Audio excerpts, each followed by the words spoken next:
बच्चों, आज हम कक्षा 7वीं में हिंदी व्याकरण में पाठ 1 भाषा, बोली, लिपि और व्याकरण पढ़ेंगे। तो बच्चों, पहले हम पढ़ेंगे भाषा कि भाषा किसे कहते हैं। पहले तो बेटा भाषा क्या होती है वो मैं आपको बताना चाहूंगी। भाषा होती है कि हर व्यक्ति की, चाहे वो पशु हो, पक्षी हो या व्यक्ति हो, हर किसी को भाषा की आवश्यकता होती है। अब जो भगवान ने हम व्यक्तियों को, हम इंसानों को वरदान दिया है कि हम अपनी भाषा को बोलकर या लिखकर प्रकट कर सकते हैं, लेकिन जो पक्षी होते हैं, पशु होते हैं, वो भी अपनी भाषा में आपस में बातचीत करते हैं, लेकिन उनकी भाषा को हम लोग नहीं समझ पाते। तो सिर्फ व्यक्तियों के ही यह वरदान मिला हुआ है कि वो अपनी भाषा को, अपनी जो भी बोलकर दूसरों को प्रकट करना चाहता है वो कर सकते हैं। तो बेटा भाषा किसे कहते हैं? विचारों को बोलकर या लिखकर प्रकट करने के साधन को भाषा कहते हैं। अर्थात भाषा वह माध्यम है जब हम अपने विचारों को बोलकर या लिखकर दूसरों के सामने प्रकट करते हैं और दूसरों के भावों और विचारों को सुनकर या पढ़कर ग्रहण करते हैं, तो उसे भाषा कहते हैं। भाषा के 2 रूप होते हैं, मौखिक भाषा, लिखित भाषा। मौखिक भाषा, मौखिक का अर्थ है मुख से बोलना। तो जब हम मुख से बोलकर अपने भावों और विचारों को दूसरों के सामने प्रकट करते हैं तो उन्हें मौखिक भाषा कहते हैं। और लिखित भाषा, लिखकर, लिखित का अर्थ है लिखना। जब हम अपने भावों और विचारों को दूसरों के सामने लिखकर प्रकट करते हैं और किसी के भावों और विचारों को पढ़कर क्या करते हैं, पढ़कर ग्रहण करते हैं, उसे लिखित भाषा कहते हैं। अब मौखिक भाषा का उदाहरण मैं आपको बताना चाहूंगी कि जैसे मुख से बोलना, जैसे होता है कि आप टीवी पर कुछ भी सुन रहे हो या भाषण देना, जैसे आप लोग भाषण दे रहे हो, टीवी पर कुछ भी सुन रहे हो, तो जो भी आप अपने मुख द्वारा बोल रहे हो या किसी के मुख द्वारा बोला हुआ कुछ भी सुन रहे हो तो वो मौखिक भाषा के अंतर्गत आता है। जैसे फोन पर बातचीत करना, टेलीविजन पर सुनना या भाषण देना, ये सब मौखिक भाषा में आता है। दूसरा है लिखित भाषा। लिखित भाषा में लिखा हुआ, जैसे आप किसी को कोई पत्र लिखते हो या कुछ भी लिख कर देते हो तो वो लिखित भाषा में आता है। और जैसे पुस्तक में कुछ भी लिखा हुआ होता है, लिखे हुए को पढ़ना, जैसे पुस्तक में कुछ लिखा हुआ है आप उसको पढ़ते हो और आप अखबार पढ़ते हो, तो इस प्रकार से जब भी आप कुछ लिखा हुआ पढ़ते हो तो उसको लिखित भाषा कहते हैं। आगे है राजभाषा। राजभाषा किसे कहते हैं कि वह भाषा जो सरकारी कामकाज में प्रयोग की जाती है, जिसको हमारे संविधान ने सरकारी कामकाज में मान्यता प्रदान की है, तो उसको हम राजभाषा कहते हैं। और 14 सितंबर 1949 को भारत के संविधान ने हिंदी को राजभाषा घोषित किया था और इसीलिए हम प्रति वर्ष 14 सितंबर को हिंदी दिवस के रूप में मनाते हैं। तो बच्चों, हमें इस बात पर गर्व होना चाहिए कि जो हमारी राजभाषा है वो हिंदी है और हम हिंदी को हिंदी दिवस के रूप में भी मनाते हैं। अगला है बेटा मातृभाषा। मातृभाषा बेटा वो भाषा होती है जो भाषा सबसे पहले बच्चा अपनी माँ से सीखता है या अपने परिवार से सीखता है, तो उसे हम मातृभाषा कहते हैं। अब जैसे उदाहरण के लिए अगर कोई बच्चा, किसी बच्चे के घर में पंजाबी भाषा बोली जाती है तो वो बच्चा सबसे पहले पंजाबी भाषा ही बोलना सीखेगा। और किसी के परिवार में हिंदी बोली जाती है तो हिंदी भाषा बोलनी सीखेगा। किसी के परिवार में अंग्रेजी बोली जाती है तो अंग्रेजी भाषा बोलनी सीखेगा। तो मातृभाषा वो होती है जो बच्चा सबसे पहले अपनी माँ से सीखता है या परिवार में सबसे पहले सीखता है, उसको हम मातृभाषा कहते हैं। और हमारी मातृभाषा भी वैसे कौन सी मानी जाती है? हिंदी ही मानी जाती है, क्योंकि हमारे ज्यादातर कौन सी भाषा बोली जाती है? भाषा बोली जाती है। आगे आगे है बेटा बोली। बोली किसे कहते हैं बेटा? कि किसी छोटे से क्षेत्र में बोली जाने वाली भाषा को बोली कहते हैं। अब जैसे बेटा जैसे पूरा भारत है, पूरे भारत में अलग अलग जैसे हैं क्या है, अलग अलग राज्य हैं, हरियाणा, पंजाब, गुजरात, राजस्थान। तो ये अलग अलग राज्य हैं। अलग अलग राज्यों में अलग अलग बोली बोली जाती है। जैसे हरियाणा में हरियाणवी बोली जाती है, पंजाब में पंजाबी बोली जाती है। अगर राजस्थान में कोई भी भाषा बोली जाती है तो उसको हम मेवाती भाषा बोलते हैं। और क्या, जैसे गुजरात में गुजराती भाषा बोली जाती है। तो इसको हम बोली कहते हैं कि जहां पर किसी छोटे से क्षेत्र में बोली जाए। और हरियाणा में भी क्या होता है कि हरियाणा भी एक बड़ा हम राज्य मान सकते हैं। आपने देखा होगा कि हरियाणा में भी बहुत सारे जिले होते हैं और हर जिले की अपनी अलग अलग बोली होती है। उदाहरण के लिए अगर कुरुक्षेत्र में हम कोई और बोली बोलते हैं, करनाल में कोई और है। आपने देखा होगा कि जो जींद है, रोहतक है, गुड़गांव है, वहां पर किसी पर मतलब कोई और बोली बोली जाती है। तो इस प्रकार हम कहते हैं कि जो बोली होती है उसका एक कैसा रूप होता है, छोटा रूप होता है और भाषा का विस्तृत रूप होता है। तो बोली भाषा का ही एक रूप होता है, भाषा बड़ा रूप होता है और बोली छोटा रूप होता है।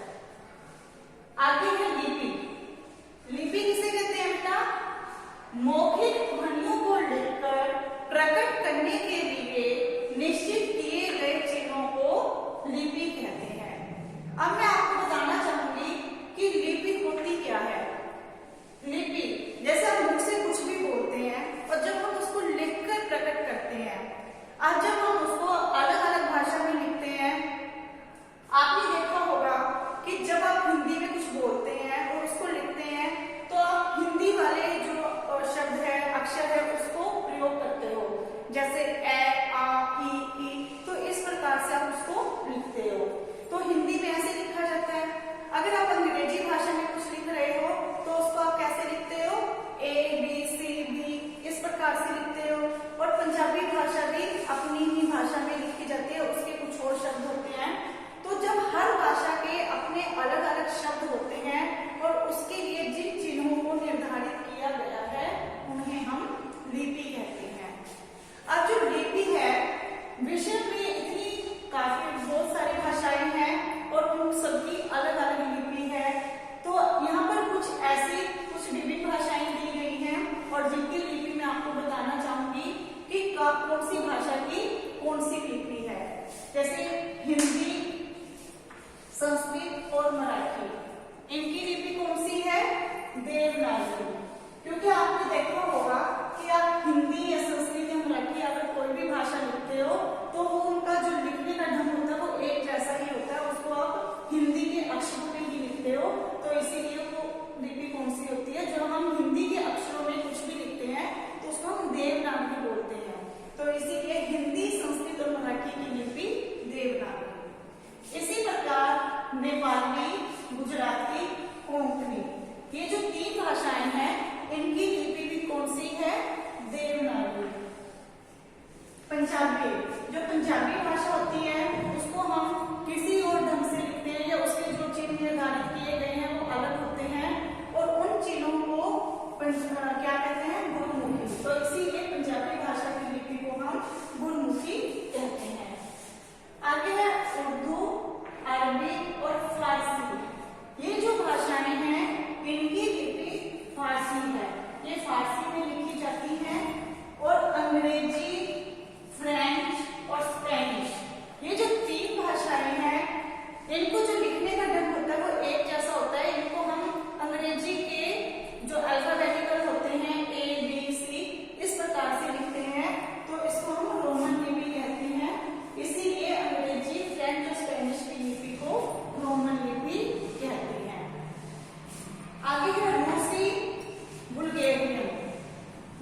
जाती है। वैसे तो हमारे विषय में बहुत सारी भाषाएं बोली जाती हैं, लेकिन यहाँ पर मैंने आपको कुछ प्रमुख भाषाओं के बारे में बताया है और उनकी लिपि के बारे में आपको बताया है। आगे है व्याकरण। व्याकरण क्या होता है बेटा कि जैसे आपने देखा होगा कि अलग अलग भाषाओं की अलग अलग व्याकरण होती है। हिंदी की व्याकरण होती है, इंग्लिश की व्याकरण होती है, पंजाबी की व्याकरण होती है, संस्कृत की व्याकरण होती है। तो हर भाषा की अपनी अपनी व्याकरण होती है। तो व्याकरण का अर्थ क्या होता है? भली प्रकार से समझना, अच्छी प्रकार से समझना। व्याकरण वह शास्त्र है जो हमें भाषा को शुद्ध रूप में बोलना, पढ़ना और लिखना सिखाता है। अगर हमें व्याकरण का अच्छी तरह से ज्ञान न हो, किसी भी शब्दों का अच्छी तरह से ज्ञान ना हो, तो हम उस भाषा को ना तो अच्छी तरह से पढ़ सकते हैं, ना लिख सकते हैं और ना ही उसको बोल सकते हैं। तो व्याकरण ही एक ऐसा शास्त्र होता है जिसके द्वारा हम उस भाषा को अच्छी तरह से बोल सकते हैं, पढ़ सकते हैं और लिख सकते हैं। तभी हर भाषा का अपना अपना व्याकरण बनाया हुआ है। तो व्याकरण के 4 अंग होते हैं: वर्ण विचार, शब्द विचार, पद विचार और वाक्य विचार। तो व्याकरण के बेटा कितने अंग होते हैं? 4। तो पहले हम पढ़ेंगे वर्ण विचार। वर्ण किसे कहते हैं बेटा? जैसे आप जब हिंदी पढ़ना सीखते हो तो सबसे पहले आपको वर्णों का उच्चारण और लेखन करना सिखाया जाता है। तो वर्ण वो होते हैं जैसे ए, आ, ई, क, ख, ग। तो ये सारे वर्ण होते हैं। तो सबसे पहले जब भी हम कोई भाषा पढ़ते हैं तो उसमें हमें पहले वर्णों का उच्चारण करना सिखाया जाता है। तो वर्ण विचार में सबसे पहले वर्णों का उच्चारण और लेखन हमें सिखाया जाता है। दूसरा है शब्द विचार। शब्द विचार करते हैं, वर्णों से शब्द बनते हैं। आपने देखा होगा कि जैसे मान लीजिए वर्ण है क, म, ल। तो जब हमने इन तीनों वर्णों को अलग अलग लिखा तो ये तो थे अलग अलग वर्ण। जब हमने इन तीनों को जोड़ा तो हमने क्या बनाया? कमल, एक शब्द बनाया। क्या बनाया? शब्द। तो इसी को हम शब्द कहते हैं कि वर्णों के सार्थक एवं व्यवस्थित समूह को शब्द कहते हैं। अब अगर हमने क, म, ल इसको जब हम व्यवस्थित रूप में लिखते हैं तो वो ही शब्द कहलाता है। अगर हम इसी शब्द को, इन्हीं वर्णों को ऐसे लिख देते हैं म, क, ल, मकल, तो ये कोई शब्द नहीं कहलाएगा क्योंकि उसका कोई क्रमबद्ध या सार्थक शब्द, सार्थक समूह नहीं है। तो शब्द किसे कहते हैं? वर्णों के सार्थक एवं व्यवस्थित समूह को शब्द कहते हैं। और शब्द विचार के अंतर्गत हम क्या सीखते हैं? उसके रूप, भेद और उसकी संरचना। तो जो ये आते हैं वो शब्द विचार के अंतर्गत इनका अध्ययन किया जाता है। थर्ड है पद विचार। पद विचार किसे कहते हैं बेटा? पद। अब जैसे कोई भी शब्द है, जैसे कमल, जब किसी शब्द को वाक्य में प्रयुक्त किया जाता है तो उसको हम पद कहते हैं। अब जैसे कमल, जब हम उसको अकेला कमल लिखेंगे तो वो शब्द कहलाएगा, लेकिन जब हम उसी कमल को वाक्य में प्रयोग करेंगे, अगर हम कहें कि नदी में कमल खिलते हैं, तो जो उस वाक्य में कमल का प्रयोग किया गया है वो क्या कहलाएगा? पद। तो बेटा आप सभी को पद के बारे में समझ में आ गया कि पद किसे कहते हैं? कि वह शब्द जो वाक्य में प्रयोग किया जाए, प्रयुक्त हो जाए, वाक्य में प्रयोग किया जाए, उसे हम पद कहते हैं। और पद विचार के अंतर्गत हम जो पद के भेद होते हैं उनका अध्ययन करते हैं। जैसे पद का जो है संरचना कैसे की जाती है, पद कैसे बनाए जाते हैं, तो उसकी इसका अध्ययन किया जाता है। चौथा है वाक्य विचार। वाक्य विचार किसे कहते हैं?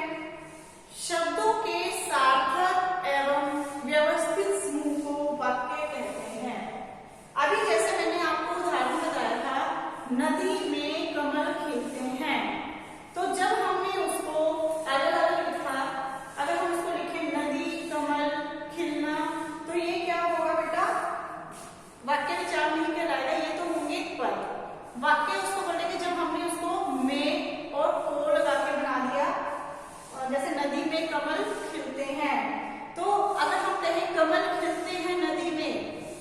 वाक्य तो होगा, लेकिन उसका सार्थक जो होगा, जिसको हम कहते हैं सार्थक और व्यवस्थित समूह, वो नहीं माना जाएगा।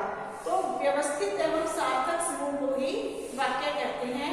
जैसे नदी में कमल खिलते हैं। और इसके अंतर्गत हम वाक्य के भेदों का करते हैं, अध्ययन करते हैं। जैसे वाक्य के भेद होते हैं अर्थ के आधार पर, रचना के आधार पर, तो इसके अंतर्गत वाक्य के भेदों का अध्ययन किया जाता है। तो बच्चों, आज हमने पढ़ा भाषा, बोली, लिपि और व्याकरण।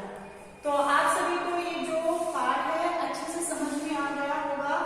आप सभी बच्चों को ये पाठ अच्छी तरह से पढ़ना है और जो इसका अभ्यास कार्य है वो भी अपनी पुस्तक में अच्छी तरह से सोच समझकर करना है कि जिस तरीके से मैंने आपको पढ़ाया है उसी तरीके से आपने उसका अभ्यास कार्य समझकर करना है। और सभी बच्चे इसका जो अभ्यास कार्य है वो अपनी पुस्तक में अभ्यास कार्य को ट्राई करेंगे। धन्यवाद।